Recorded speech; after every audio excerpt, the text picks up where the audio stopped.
Well, what we wanted to do was choose the most iconic, noticeable location so that most people would see it.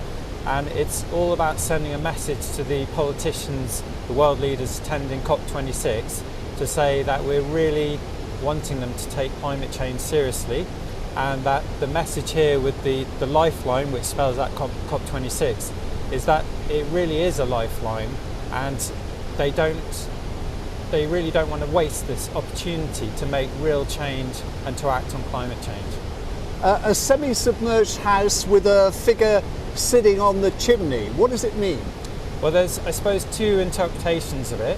One is it's a very literal comment on climate change and flooding, and we've seen the pictures from Germany and from Europe this year with houses actually in the water, people stranded on the roofs of their houses. So it is a real thing which is happening here and now, but it also represents what Greta Thunberg was saying about our house is on fire. So our house here is in real danger. So we're trying to represent that. We've got the weir just below it. The figure on top is really concerned about the state that the world is in, and they're representing humanity. So it's a kind of broader comment about that. And I think also there's also something that others have picked up on, which is something in the back of our minds about, it does look a little bit like a Monopoly house or maybe a hotel, and there's maybe something about the fact that the course that we've been going down, which has been very much about our economics,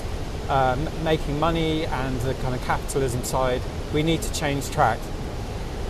Now, a lot of people involved in making this happen, weren't there? It's been a fantastic team effort.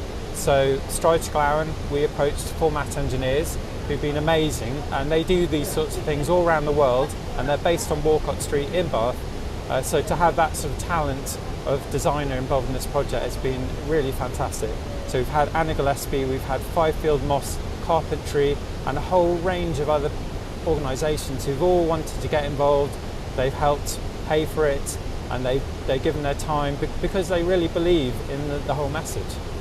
This is a city that dwells very much on its past and makes money from its past. I, for one, am loving a contemporary intervention. What sort of reactions are you getting from people? It's just been incredibly positive. I mean, we've had so much reaction on social media. We've just heard today, actually, it's in The Guardian. It's also been featured in, I think, Southeast Asia. I mean, it's really gone worldwide. I think what it's done is it's captured people's imagination. And of course, there's going to be a few people who've objected to the fact we put this thing in this historic location, but that's the whole point. We're trying to actually be provocative. We're trying to make it eye-catching and get that message out there. How long is it staying? Just till the 7th of November. So we've got a permission from the Environment Agency just to be there for 2 weeks. So, you know, we're not taking over this location forever. It's just a short, sharp message to coincide with COP26. Fingers crossed you don't get too much rain, which increases flow, and you see your little house floating down over the weir. No, we've prepared for that, and if we do get a weather warning, there's a strategy in place to tow it back upstream to a safe location where it can be moored. So we're praying for good weather just for the next sort of week and a half.